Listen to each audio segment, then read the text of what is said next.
ప్రార్థన చేసుకుందాం. మమ్ములను మిక్కిలిగా ప్రేమించిన మా పరలోకపు తండ్రి, మా యజమానుడు అయిన దేవానికి స్తోత్రాలు చెల్లిస్తున్నాము.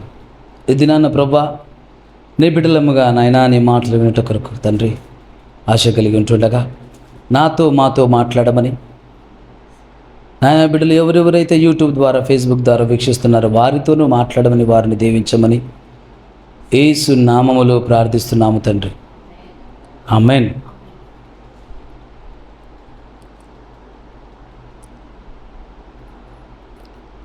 అపోస్తుడైన పౌలు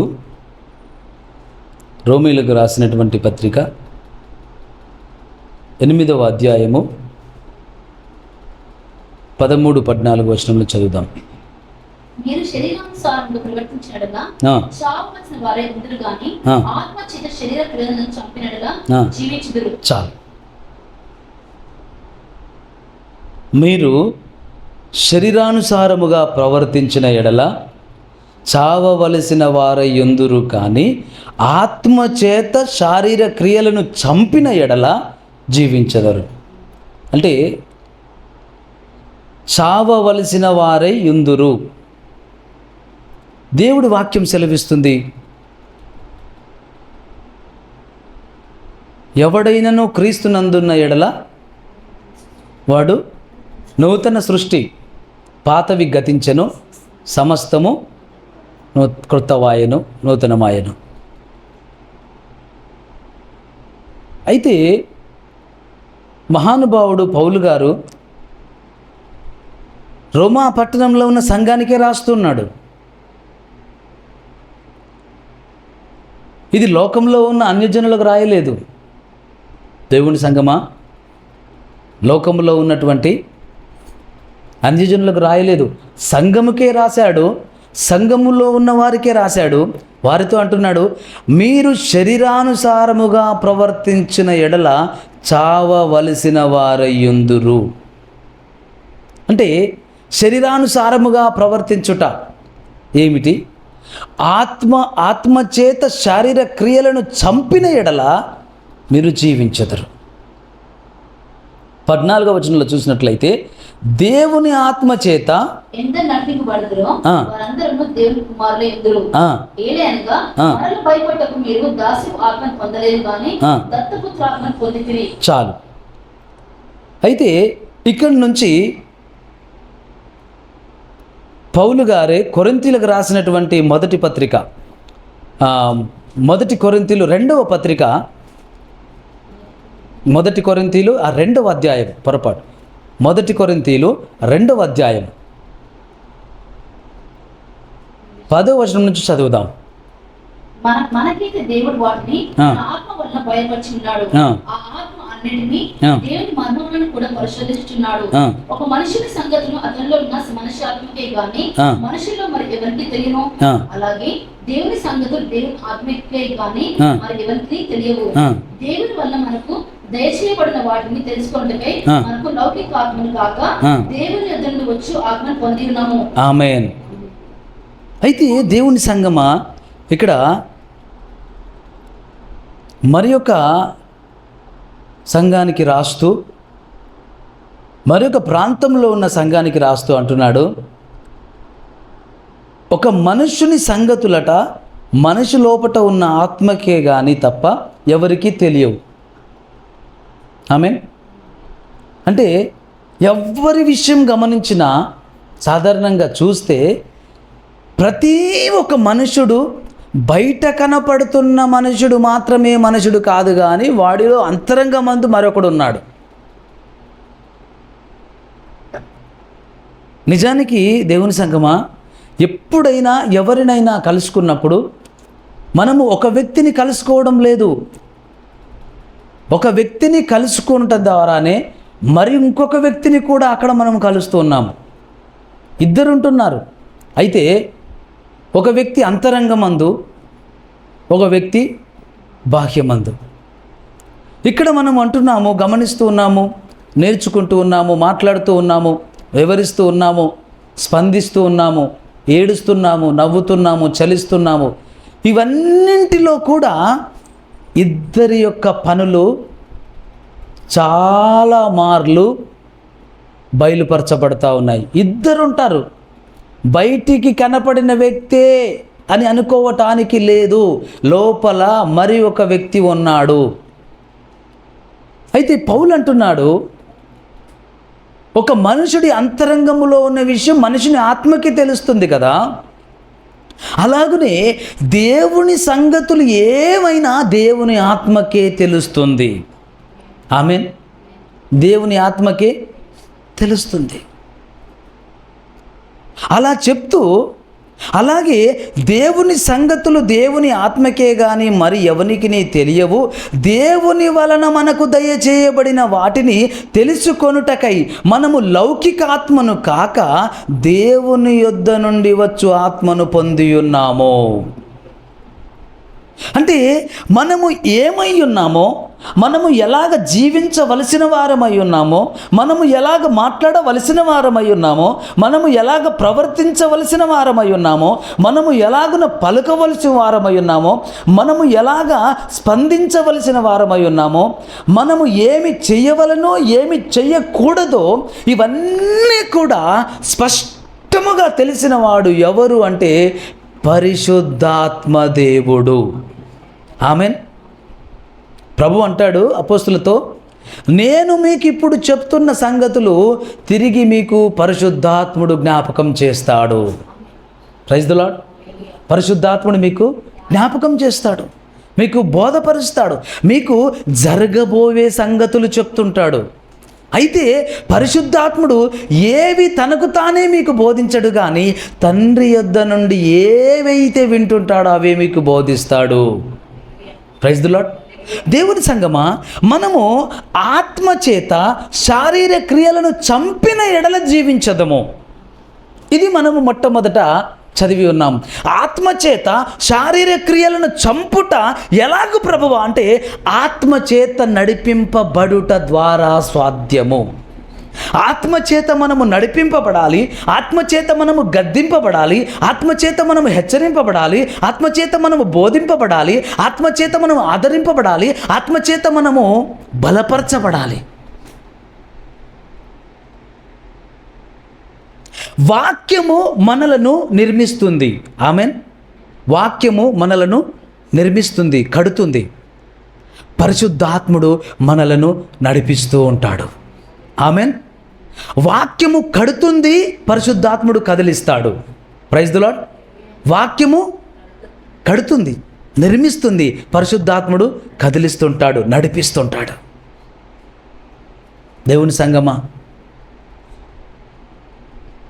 క్రీస్తుని ఎరిగిన వారమయ్యుండి క్రీస్తుని కలిగిన వారమని చెప్పుకుంటూ మనం ఇంకా శారీర సంబంధుల వలె శారీర సంబంధమైన క్రియలతో, శారీర సంబంధమైనటువంటి స్వభావముతో, శారీర సంబంధమైనటువంటి మనసుతో మనము జీవించు వారమైతే మహానుభావుడు పౌలు గారు అంటున్నారు రోమా సంఘంతో రాస్తూ, మీరు చావవలసిన వారై ఉన్నారు. ఓ ప్రభువా, ఏమిటిది? మేము మరణమును దాటి జీవమును పొందుకున్నామంటున్నాము. మేము మరణమును దాటి జీవములో అడుగు పెట్టామనుకుంటున్నాము. కానీ నీ మాట ఇలాగున్నదా? ఎందు నిమిత్తము ఈ మాట అంటున్నాడంటే, మీరు శరీర సంబంధుల వలె, మీరు శరీర స్వభావము గలవారై, మీరు ఈ లోక సంబంధుల వలె ఈ లోక మర్యాదను అనుసరిస్తూ ఈ లోక వైఖరిని కలిగి ఉండు, ఈ లోక ప్రవర్తన కలిగి ఉండు, మీరు ఈ లోకమును ప్రేమిస్తూ ఉన్నవారైతే మీరు చావవలసిన వారై యుందురు. ఒకవేళ మీరు లోకమును ప్రేమించక, లోకములో ఉన్న వాటిని ప్రేమించక, ఈ లోకమును ద్వేషించిన వారై పరిశుద్ధాత్మ చేత నడిపింపబడుతూ ఈ శారీర స్వభావమును విడిచి, శారీర వైఖరిని విడిచి, శారీర సంబంధమైనటువంటి ఆలోచనలను విడిచి ఆత్మ సంబంధుల వలె జీవిస్తే ఈ శారీర క్రియలను మనమే చంపిన వారం అవుతాము. ఆమెన్. శారీర క్రియలను జాగ్రత్తగా వినండి. ఈ మాట మీ బ్రతుకు దినములలో మీ హృదయములో గుర్తుండును గాక. ఆమెన్. శారీర క్రియలను వేరే ఎవరో వచ్చి చంపరు. వేరే ఎవరో వచ్చి చంపరు, ఎవరో వచ్చి నీలో నుంచి తీయరు. నీవెప్పుడైతే ప్రభువా నా పూర్ణ హృదయంతో, పూర్ణ ఆత్మతో, పూర్ణ బలముతో, పూర్ణ శక్తితో నా ప్రాణాత్మ దేహములను నీ అధికారానికి నేను స్వాధీనపరుస్తున్నాను, ఒప్పుకుంటున్నాను, నన్ను ఏలు, నన్ను పాలించు, నాలో ఉండు ప్రభువా అని నువ్వు ఎప్పుడైతే సంపూర్ణముగా నువ్వు అప్పగించుకుంటావో పరిశుద్ధాత్మ దేవుడు నేను ఏలడం ప్రారంభిస్తాడు. ప్రైజ్ ది లార్డ్, హల్లెలూయా. ఏలడం ఎప్పుడైతే పరిశుద్ధాత్మ దేవుడు నేను ఏలడం ప్రారంభిస్తాడో నీ ప్రవర్తనలో మార్పు వచ్చేస్తుంది, నీ మాటల్లో మార్పు వచ్చేస్తుంది, నీ చూపులో మార్పు వచ్చేస్తుంది, నీ నవ్వులో మార్పు వచ్చేస్తుంది, నీ కదలికల మార్పు వస్తుంది, నీ కళ్ళల్లో కూడా మార్పు వస్తుంది. హల్లెలూయా, ప్రైజ్ ది లార్డ్. ప్రతి అణువులో మార్పు వస్తుంది. ఎగతాళిగా నవ్వవు, ఎగతాళి చెయ్యవు, హేళనగా మాట్లాడవు, ఎవరిని హేళన చెయ్యవు, తూలన మాటలు మాట్లాడవు, ఎవరిని తూలనాడవు, అందరినీ ప్రేమిస్తావు, అందరినీ క్షమిస్తావు, అందరినీ హత్తుకుంటావు. ఎవరి కోసమో ఏదో చెయ్యాలన్న తపన నీలో. ఇది ఎవరి వలన కలగదు, అది ఆ పరిశుద్ధ దేవుడి పరిశుద్ధ ఆత్మ ద్వారానే కలుగుతుంది. ఆమెన్. దేవుని సంగమా, ఇది నేను అనుభవిస్తూ చెప్తున్న మాట. నిన్నటి దినాన 4 గంటల ప్రాంతంలో 4 తర్వాత ప్రార్థన అయిన తర్వాత నేను బైక్ పైన వెళ్తూ ఉన్నాను. వేరే చోటికి వెళ్తూ ఉన్నప్పుడు బైక్ పైన వెళ్తూ ఉంటే ప్రభువా, ఎంత విస్తారమైన ప్రపంచం, ఎంతమంది జనం, ఎవరి జీవితాలు ఆగడం లేదు, ఎవరి బ్రతుకులు ఎక్కడ ఆగడం లేదు. అందరి బ్రతుకులు గడుస్తున్నాయి, అందరి జీవితాలు గడుస్తున్నాయి. కానీ ఒక్క మాట ప్రభువా, నేను ప్రార్థన చేస్తున్నాను, ఎలాగా నేను చేస్తున్నాను అనడం కన్నా నాలో పరిశుద్ధాత్మ దేవుడు నాతో చేయిస్తున్నాడు. ఏమనంటే, ప్రభువా నేను ఒక్కడిని మాత్రం నేను నీకు అర్పణగా అర్పింపబడనా? Praise the lord.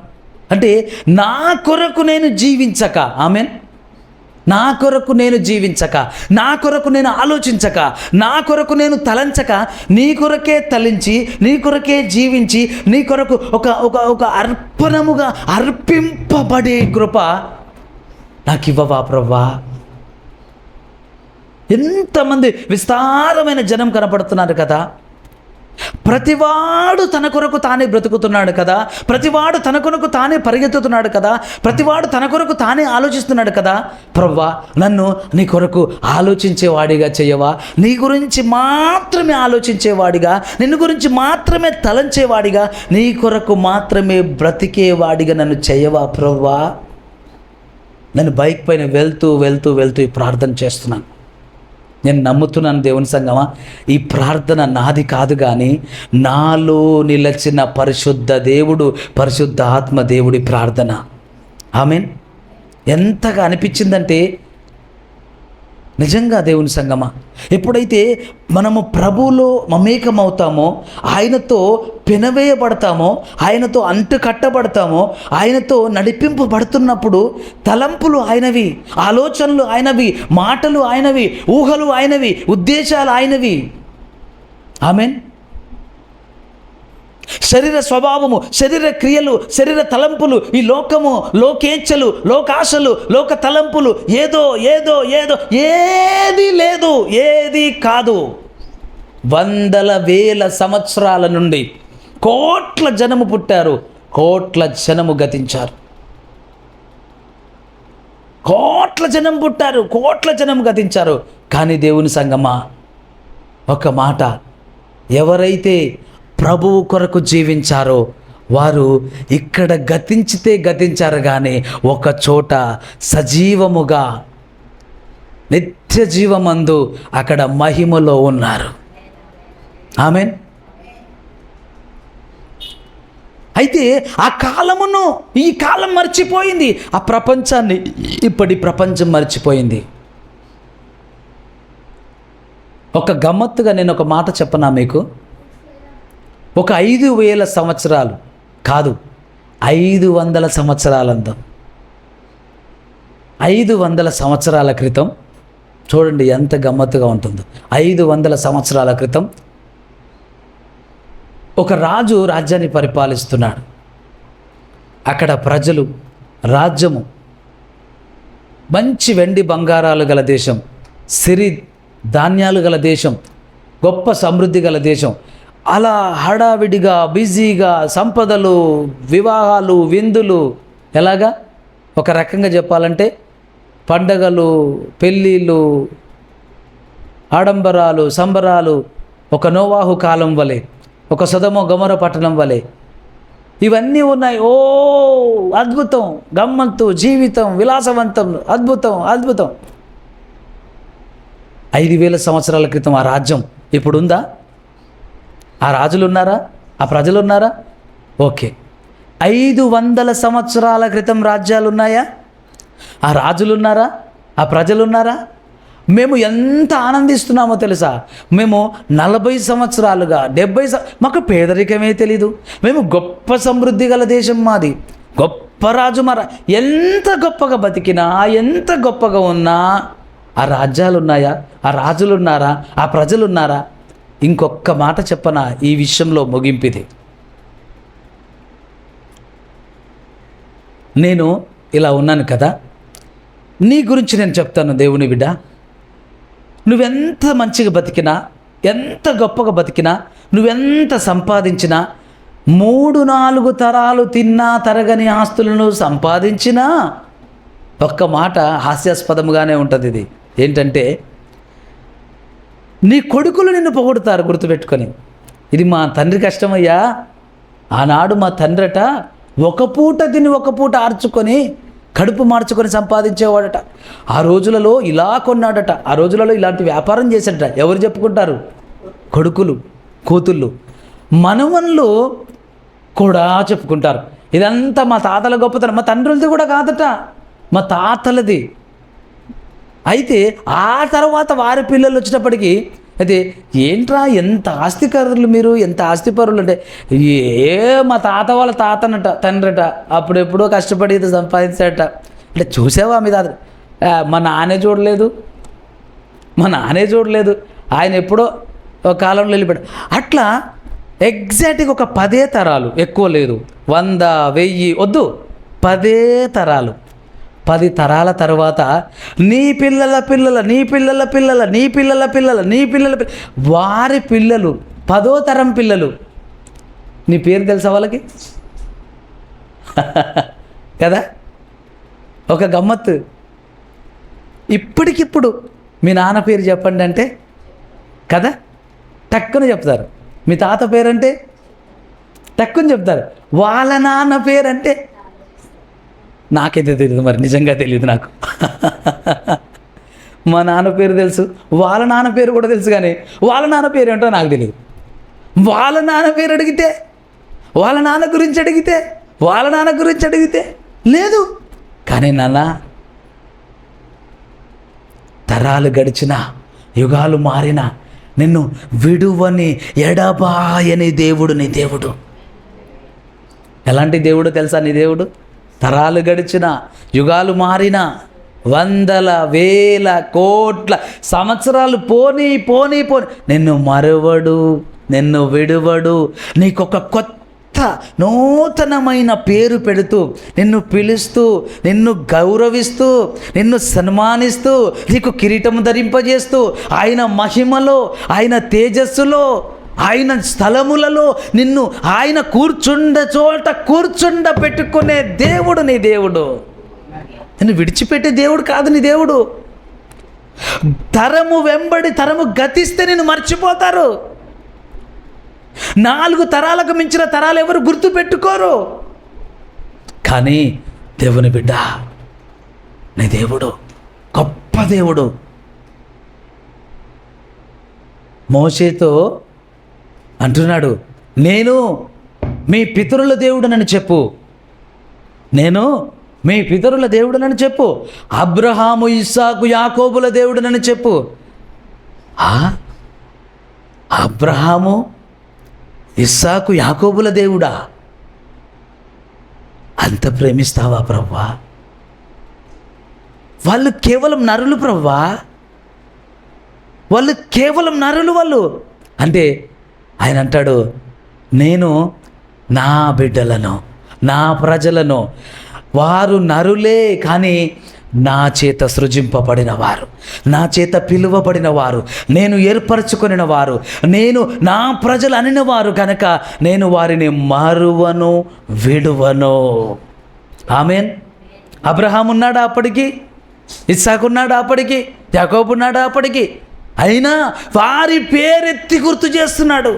మోషే ఇలాగ చెప్పు, మీ పితరుల దేవుడనని చెప్పు. అబ్రహాము, ఇస్సాకు, యాకోబుల దేవుడు. ఏంటయ్యా ఇది? ఎంత ప్రేమ నీకు! వావ్, హల్లెలూయా. ఒక తండ్రికి ఒక కుమారుడు పుట్టాడట.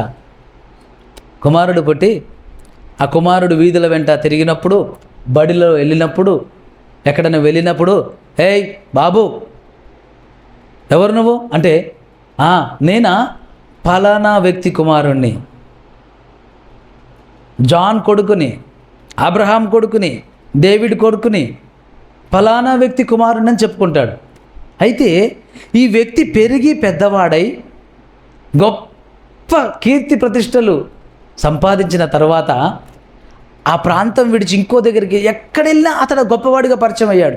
దేశం మొత్తం పరిచయం అయ్యాడు. ఈ తండ్రి ఆ పల్లెకు, పట్టణానికి కూడా పరిచయం లేదు. ఆ కాలనీకి, ఆ వాడకు మాత్రమే పరిచయం. కానీ ఆ కుమారుడు దేశం మొత్తం పరిచయం అయ్యాడు. ఈ తండ్రి గురించి ఎక్కడైనా ఎవరైనా, ఎవరండి మీరు అని అడిగితే, నా పేరిది, నా పేరిది, మా తండ్రి పేరిది, అలాగే చెప్తాడా? ఏమని చెప్తాడు? నా పేరిది, నేను ఫలానా వ్యక్తి తండ్రిని. Praise the lord. అది కేవలం తండ్రి చెప్పగలడు. ఆమేన్. ఒక తండ్రి మాత్రమే చెప్పగలడు. తండ్రి మాత్రమే. ఎందుకంటే ఆయన తండ్రిని అని చెప్పుకోవటంలో కూడా తండ్రి సంతోషపడతాడు. Praise the lord. ఆ తృప్తిగా సంతోషంగా చెప్తాడు, నేను యుగ యుగముల దేవుడను, నేను సృష్టికర్తను, నేను భూమి ఆకాశములను చేసిన వాడును, నేను ప్రపంచములను సృజించిన వాడును, నా పేరు చెప్పు అని అనటం లేదు. నేను అబ్రహాము, ఇస్సాకు, యాకోబుల దేవుడను. ఆమేన్. దేవుని బిడ్డ, ఆయన నిజముగా ప్రేమించువాడు. ఆయన ప్రేమ నిజముగా ప్రేమించువాడు. ఆయన ప్రేమ శాశ్వతమైన ప్రేమ. ఆయన ప్రేమ శాశ్వతమైన ప్రేమ. భూమి మీద నువ్వు ఉన్నప్పుడు మాత్రమే కాదు, నీవు భూమిని విడిచిన పిమ్మట కూడా నీ మీద ప్రేమను వ్యక్తపరచగలిగిన ప్రేమ కనికరము గల దేవుడు నీ దేవుడు. అటువంటి దేవుడు నీలో నివసిస్తే, ఆమెన్. అటువంటి దేవుడు నాలో నివసిస్తే, ఆమెన్. Praise the lord. ఇంకా శరీర క్రియలు ఎక్కడున్నాయి? ఇంకా శారీర స్వభావం ఎక్కడుంది? ఇంకా శరీర సంబంధమైన మాటలు ఎక్కడున్నాయి? ఏ దేవుడయ్యా నీలో ఉన్నవాడంటే, భూమి ఆకాశములను చేసినవాడు, సర్వ సృష్టిని సృజించినవాడు, సర్వమానవాళి కొరకు సమర్పించుకొనినవాడు, తన ప్రాణమును అర్పించినవాడు, సర్వలోక పాపమును సిలువగా మోసినవాడు, నా కొరకే బలి అయి నన్ను విమోచించినవాడు, ప్రేమ అయ్యున్న దేవుడు నాలో ఉన్నవాడు. ఆమేన్. దేవుడు ప్రేమనట పరిశుద్ధాత్ముడి ద్వారా మన హృదయంలో చిలకరించాడా?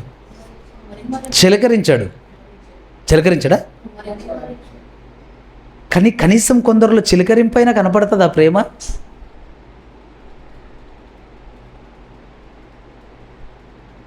కనిపిస్తుందా? చిలకరిస్తే ఎలా ఉంటుంది, కుమ్మరిస్తే ఎలా ఉంటుంది? నేను బిందెలో నీళ్లను ఇలా చేతి పెట్టి చిలకరిస్తాను. నేను చిలకరించాలి అంటే అందులో చేయి పెట్టి తీసి చిలకరిస్తే చాలు, 2-3 స్పూన్ల నీళ్లు చిలకరింపుకు సరిపోతాయి. కుమ్మరించాలంటే ఆ పాత్రను మొత్తం బోలరించాలి. ఏ పాత్రలో ఏది ఉందో అది మొత్తం, అది కుమ్మరింపడం. అంటే పరిశుద్ధాత్ముడి ద్వారా దేవుడు ప్రేమను మన హృదయాల్లో కుమ్మరించాడు. హే, అంత ప్రేమ! అవును, అంటే ఎవరినైనా ప్రేమిస్తారు, ఎవరినైనా ప్రేమించగలిగినంత ప్రేమ, శత్రువును ప్రేమించగలిగినంత ప్రేమ, ఎవరి కొరకో ఉపవాసం ఉండి ప్రార్థించే ప్రేమ, ఎవరి కొరకో కన్నీరు గార్చి ప్రార్థించే ప్రేమ. ఆమేన్, ప్రైజ్ ది లార్డ్. ఈ మధ్య కాలంలో ఒక వీడియో టెలికాస్ట్ అయింది, అది నా ఫోన్లోకి వచ్చింది, వాట్సాప్లో పంపించారు. నేను అది ఓపెన్ చేసి చూస్తే ఒక యవ్వనస్తుని వాళ్ళు ఒక ప్రాంతంలోకి తీసుకెళ్ళి తినడానికి త్రాగడానికి కూర్చొని వాడిని ఒక్కడిని చేసి నలుగురు కొట్టి కొట్టి కొట్టి కొట్టి బెల్టులతో కాళ్ళతో కొట్టి కొట్టి కొట్టి చివరికి చంపేశారు. కొట్టడంతోనే చంపేశారు. ఆ వీడియోలోనే చావు కనపడుతుంది, స్టార్టింగ్ కనపడుతుంది. కొడుతుంటాడు, వాడు ఆపుతుంటే బెల్ట్ ఆపితే బెల్ట్ని పట్టుకుంటావారా నువ్వు అని వాడి చేతుల నుంచి లాక్కుంటా కొట్టి కొట్టి కొట్టి ఈ లాస్ట్కు స్పృహ కోల్పోయి పడిపోయాడు. అయినా కొడుతూనే ఉన్నారు. అందులో ఆడియో మెసేజ్ పెట్టారు. వీళ్ళు స్నేహితులందరూ కలిసి ఒకరిని పిలిచారంట, ఒక స్నేహితుని చంపేశారు కొట్టి. కారణం ఏంటో నాకు తెలియదు, కానీ అది చూసిన తర్వాత ఎక్కడ లేని ఏడుపు వచ్చేసి ఏడ్చేశాను నేను. ప్రభా, ఎంత దుర్మార్గమైన ప్రపంచం అయిపోయింది, ఎంత దౌర్భాగ్యం అయిపోయింది, ఎలా మారిపోయింది ప్రభా, ఎట్లా మారిపోయింది యేసయ్యా, ఏంటి ఇలా అయిపోయింది, ఏంటి ఎవరిని నమ్మాలి, ఎవరి గురించి ఆలోచించాలి, ఎలా అయిపోయింది ప్రభా.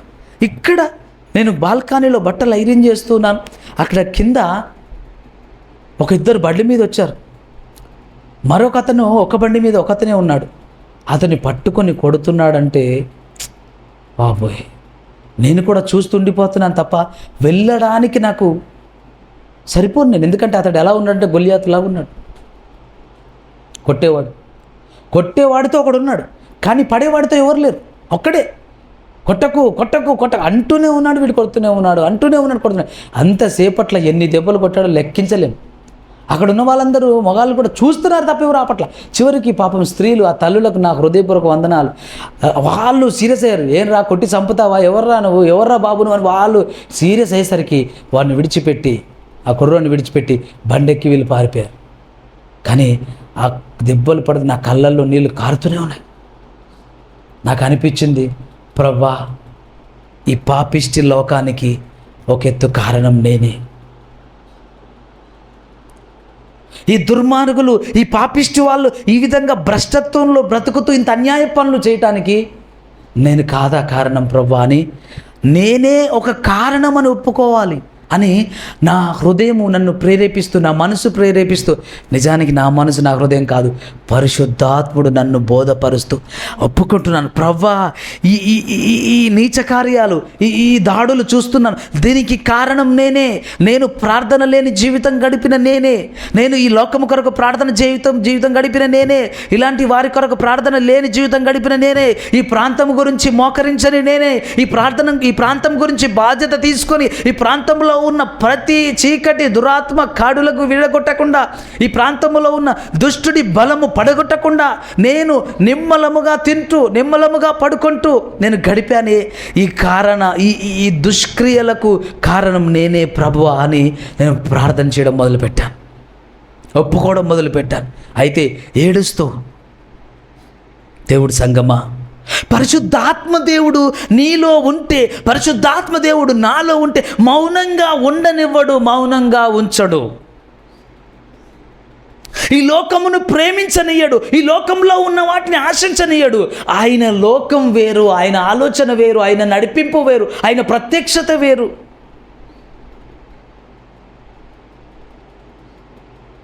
పరిశుద్ధాత్మ లేనివాడు లోకాన్ని ప్రేమిస్తాడు. దేవుడి ఆత్మచేత నింపబడినటువంటి దైవజనుడు ఎలీషా స్వస్థత ప్రకటించాడు నయమానుకు. వెండి వస్త్రాలన్నీ తీసుకొని వస్తుంటే అవసరం లేదు, అయ్యో నా ఏలినవాడు తీసుకోవట్లేదు కానీ నేను తీసుకుంటానని గెహేజీ వెళ్ళి తీసుకుంటున్నాడు. దైవజనుడైన ఎలీషా తీసుకోవడం లేదు, కానీ గెహేజీ తీసుకుంటున్నాడు. ఎలీషా అంటున్నాడు, వస్త్రాలు ధనము సంపాదించుటకి ఇది సమయమా?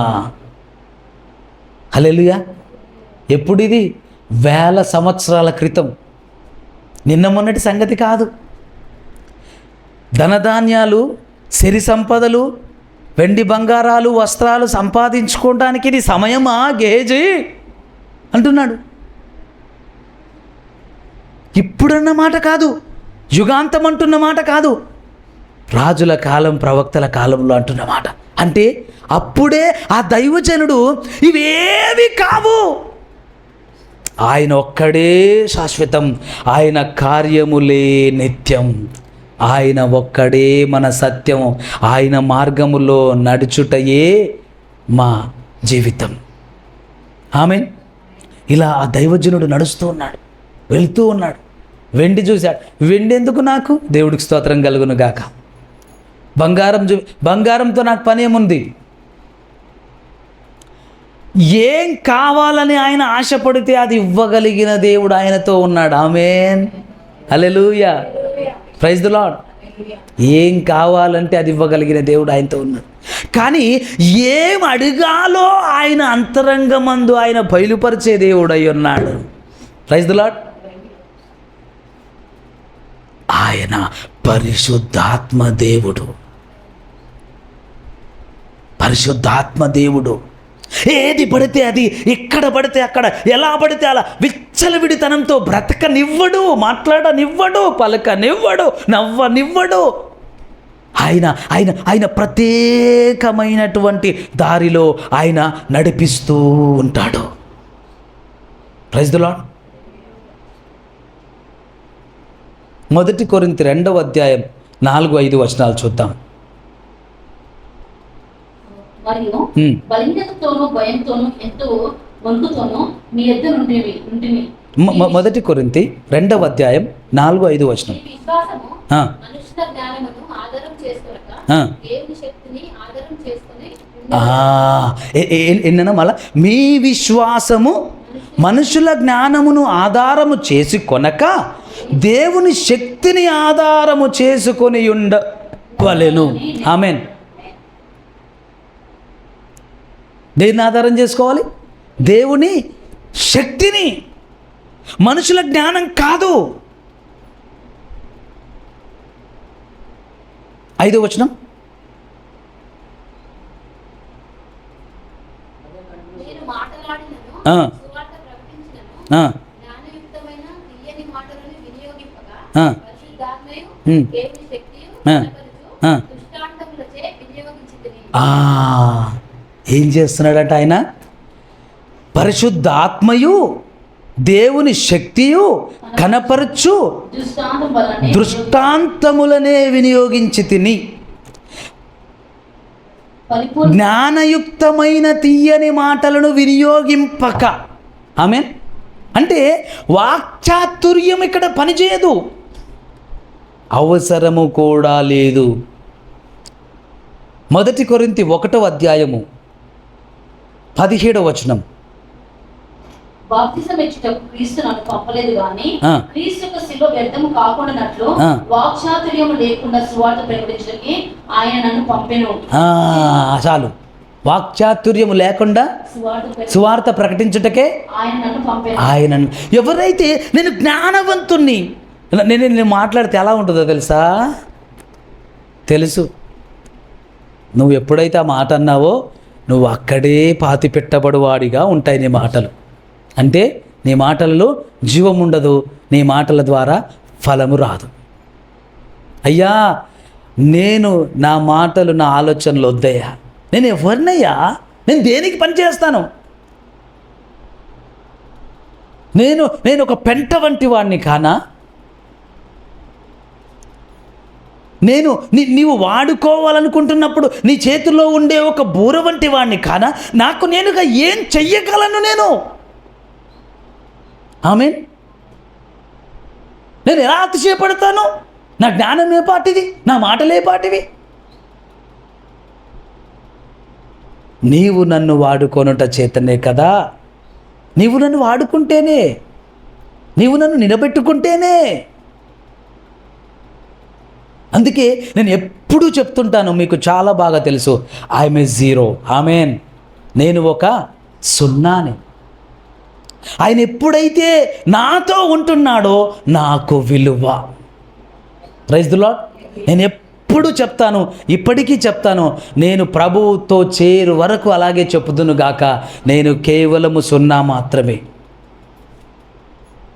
నేను అంధుడనైతిని, నా కనులు యేసువాయెను. ఆమేన్. మన జ్ఞానంతో, మనుషుల జ్ఞానంతో కాదట, పరిశుద్ధాత్ముడి శక్తితో, పరిశుద్ధాత్మ సహాయముతో, పరిశుద్ధాత్ముడు బోధించే చెప్పే దృష్టాంతములతో నేను సువార్త బోధిస్తున్నాను. మహానుభావుడు పౌలు గారు అంటున్నారు. దేవుని సంగమా, నేను ఒక ఉపమానముగా గమ్మత్తుగా ఇలా చెప్పనా? మన ఇంటి ముందు నుంచి మంజీరా లైన్ వెళ్ళింది, పైప్ లైన్. ఆ మంజీరా లైన్లో నుంచి మనం ఒక పైప్ లైన్ మన ఇంట్లోకి లాగాము. నీళ్ళు వస్తున్నాయి బాగా, రోజు మంజీరా నీళ్ళు వస్తున్నాయి. ఏ రోజైనా ఆ పైప్ లైన్, మన ఇంట్లోకి తీసుకొస్తున్న పైప్ లైన్ మనల్ని చూసి, నేనే గనక లేకపోతే నా ఇంట్లోకి నీళ్ళే రావు. తెలుసా? మీ ఇంట్లో మంచి నీళ్ళు ఉన్నాయంటే దానికి నేను కారణం. అవునా?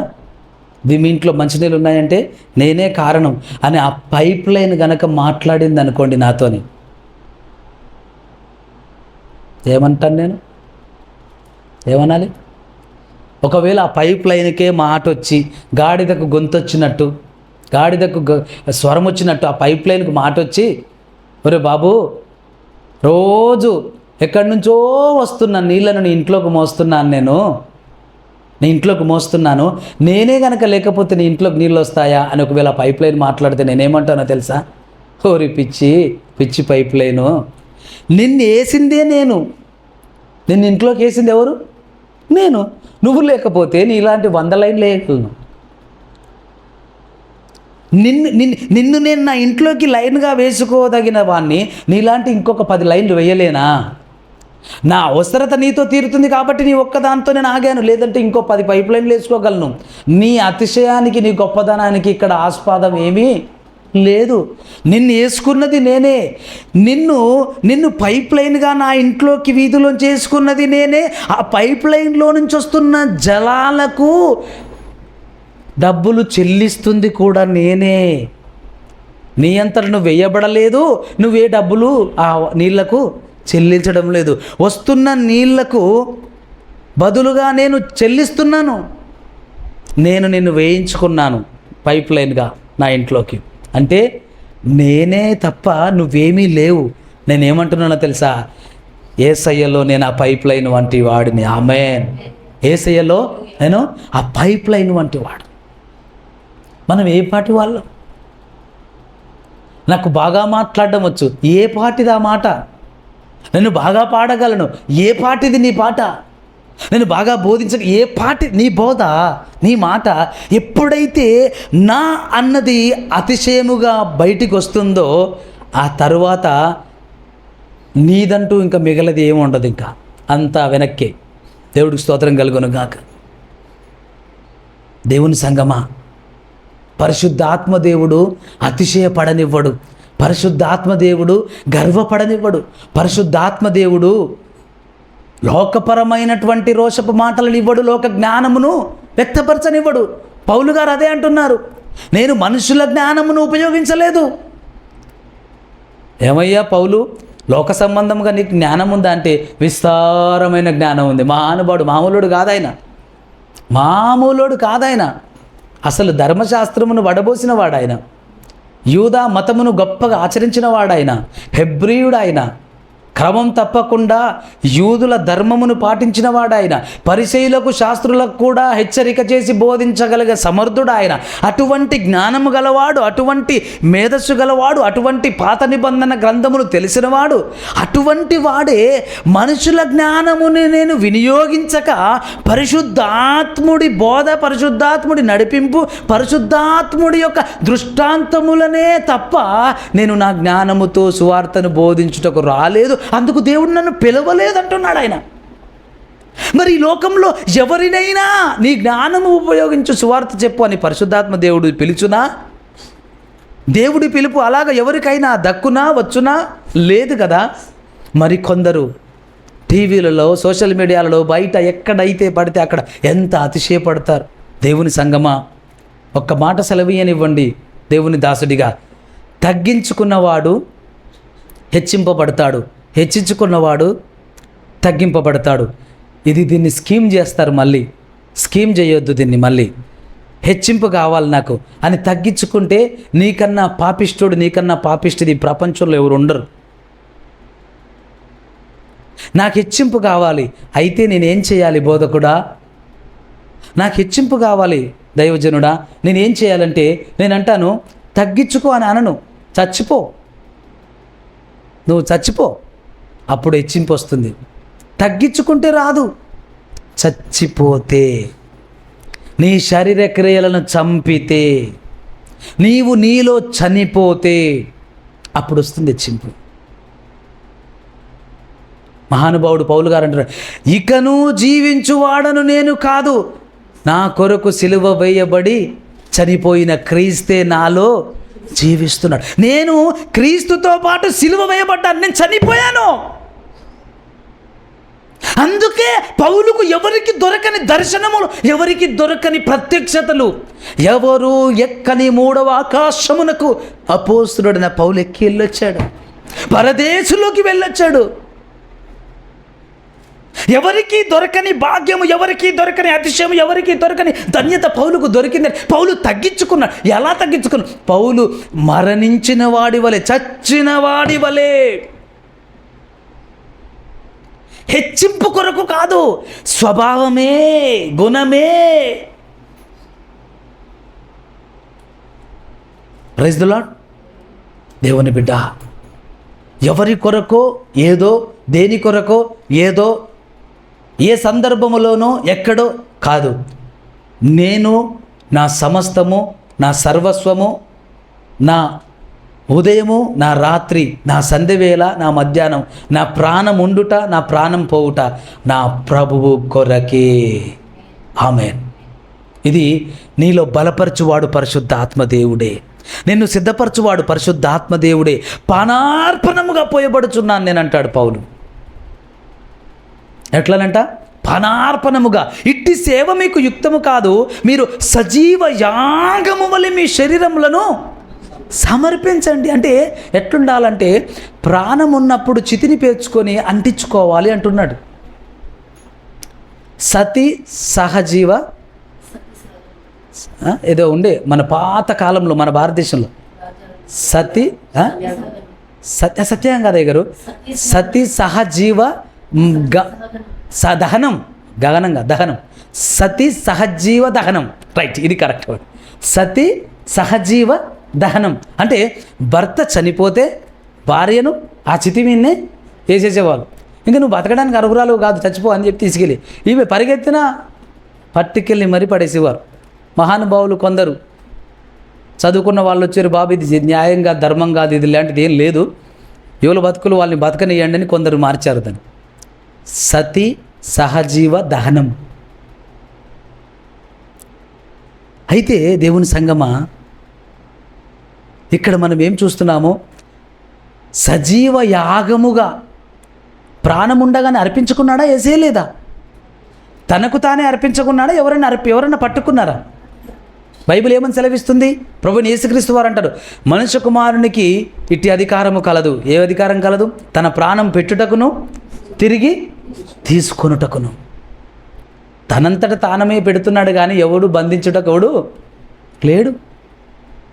అక్కడ చెవు నరకగానే వెంటనే ముట్టి చెవు బాగు చేసినోడికి ఒక్కసారి ఇట్లా కళ్ళు మూసి ఇట్లా తెరిస్తే వాళ్ళు ఉంటారు అక్కడ? పొగ కనపడుతుంది, తర్వాత కనపడదు. ఆ కనపడే పొగన్న కనపడుతుందేమో కానీ వీళ్ళు కనపడడం, మళ్ళీ పొగ కనపడుతుంది, మళ్ళీ కొద్దిసేపట్లో కనపడదు. ఆ కనపడిన క్షణంలో పొగ కనపడిందా, మళ్ళీ వీళ్ళు కనపడరు. ఆయన అట్లా అనుకుంటే ఆయన సామర్థ్యం అంత గొప్పది, అంత శక్తివంతమైంది. కానీ ఇప్పుడు మీ సమయం ఇది దుష్టుడి సమయం, ఇది హంతకుడి సమయం, ఇది అపవాది సమయం, ఇది వాడికి అప్పగింపబడింది. అట్లా ఎస్. అయితే దేవుని బిడ్డ, నిన్ను నువ్వు అర్పించుకోవాలి, సమర్పించుకో. ఎప్పుడు దీనిలో ఉంటాడు పరిశుద్ధాత్మ దేవుడు. నీకు నచ్చింది చేస్తూ, మెచ్చింది చేస్తూ, ఇష్టానుసారంగా ఉంటూ, నచ్చింది తింటూ, నచ్చినంతసేపు పడుకుంటూ. హే, ప్రైజ్ ది లార్డ్. అది అలా జరుగుతుందా? అసలు గమ్మత్తు ఏంటంటే పరిశుద్ధాత్మ దేవుడు నచ్చినంత తిననీయడు, నచ్చినట్టు పడుకోనియడు.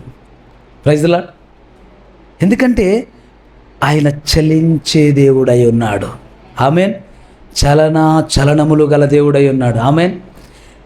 4 రోజుల తర్వాత ఏం జరగబోతుందో చెప్తాడు. 4 నెలల తర్వాత ఎలా ఉండబోతున్నారో చెప్తాడు. ఎటు నడవబోతున్నారో చెప్తాడు. ఏం జరగబోతుందో చెప్తాడు. అపోస్తులకు అలాగే చెప్పాడు. అపోస్తులకు అలాగే మాట్లాడాడు. అపోస్తులను అలాగే నడిపించాడు. నమ్మితే మనలను కూడా అలాగే నడిపించబోతున్నాడు. Amen. Hallelujah. Praise the lord. దేవుడు కొన్ని చూపిస్తున్నాడు, అవి దేవుడు జరిగించబోతున్నాడు. ప్రార్థన చేసుకుందాం. హెల్ రోయి హెల్ రాషారాబాంది రిఖౌ లోహొత్తు రాబామా. నజరేయుడా, జీవం గల దేవుడా, జీవాధిపతి, మా ప్రభు సర్వశక్తిమంతుడా, నేను స్తుతిస్తున్నా. బిడ్డలు ఎంతమంది అయితే నీ చేత నింపబడి, నీ చేత నడిపింపబడి, నీ చేత జీవింపబడాలని ఆశపడుతున్నారు, నీ దాసుడిగా ఈ మాట విడుదల చేస్తున్నా. నిశ్చయముగా వారు నీ చేత నింపబడుదురుగాక, పరిశుద్ధాత్మ చేత నింపబడుదురుగాక. ఎవడైనను క్రీస్తు ఆత్మ లేనివాడైతే వాడాయన వాడు కాడు అన్న నీ మాట. దేవా, నీ ఆత్మచేత యేసు నామములో ప్రతి ఒక్కరము నింపబడి ఉందుముగాక. యూట్యూబ్లో, ఫేస్బుక్లో బిడ్డలు ఎంతమంది అయితే వీక్షిస్తున్నారు, వారందరూ యేసు క్రీస్తు నామములో నీ బలమైన శక్తి గల ఆత్మచేత నింపబడుదురుగాక. యేసు నామములో నింపబడుదురుగాక, నడిపింపబడుదురుగాక.